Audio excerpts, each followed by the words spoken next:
नमस्कार, आप देख रहे हैं आरएनआई न्यूज का ये बेहद खास शो इतिहास की बात में आज का इतिहास यानी 6 जुलाई का इतिहास।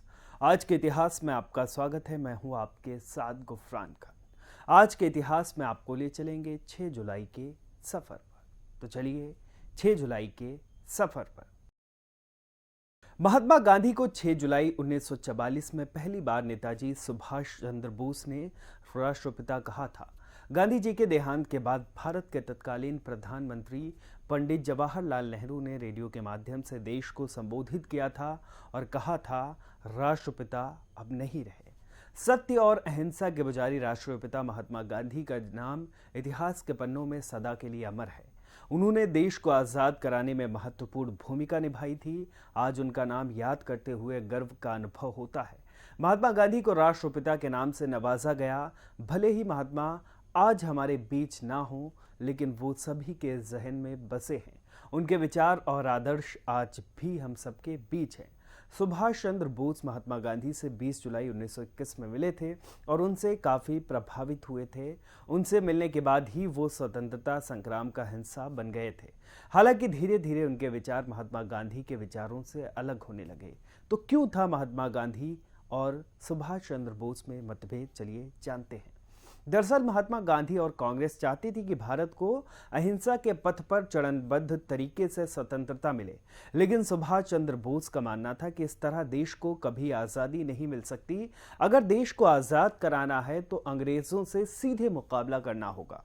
1938 में बोस कांग्रेस पार्टी के अध्यक्ष बने और राष्ट्रीय योजना आयोग का गठन किया। गांधी जी लगातार बोस का विरोध कर रहे थे, लेकिन अगले साल फिर 1939 में बोस कांग्रेस के अध्यक्ष बन गए। लेकिन महात्मा गांधी के विरोध को देखते हुए बोस ने खुद ही इस्तीफा दे दिया।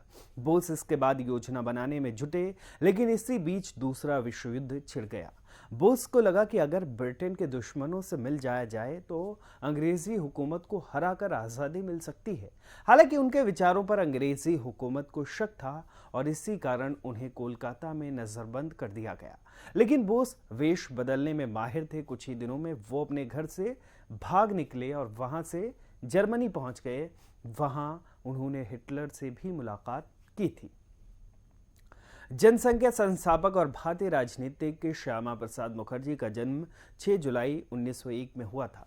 मुखर्जी अनुच्छेद 370 का विरोध कर रहे थे। वो चाहते थे कि कश्मीर भी दूसरे राज्यों की तरह ही देश के अखंड हिस्से की तरह देखा जाए और वहां भी समान कानून रहे। यही कारण है कि जब पंडित जवाहरलाल नेहरू ने उन्हें अपनी अंतरिम सरकार में मंत्री पद दिया तो कुछ ही समय में उन्होंने इस्तीफा दे दिया। कश्मीर मामले को लेकर मुखर्जी ने नेहरू पर तुष्टीकरण का आरोप लगाया था। साथ ही कहा था कि एक देश में 2 निशान, 2 विधान और 2 प्रधान नहीं चलेंगे। इस्तीफा देने के बाद वो कश्मीर के लिए निकल पड़े। वो चाहते थे कि देश के इस हिस्से में जाने के लिए किसी इजाजत की जरूरत ना पड़े। नेहरू की नीतियों के विरोध के दौरान मुखर्जी कश्मीर जाकर अपनी बात कहना चाहते थे, लेकिन 11 मई 1953 को श्रीनगर में घुसते ही उन्हें गिरफ्तार कर लिया गया। तब वहां शेख अब्दुल्ला की सरकार थी। 2 सहयोगियों समेत गिरफ्तार किए गए मुखर्जी को पहले श्रीनगर सेंट्रल जेल भेजा गया और फिर वहां से शहर के बाहर एक कॉटेज में ट्रांसफर कर दिया गया था। फिलहाल आज के वीडियो में बस इतना ही। उम्मीद है आज का इतिहास यानी 6 जुलाई का इतिहास आपको पसंद आया होगा। अगर पसंद आया हो तो हमें कमेंट करके ज़रूर बताएं। हमारे वीडियो को लाइक करें, शेयर करें, चैनल को सब्सक्राइब करें और देखते रहें आरएनआई न्यूज़।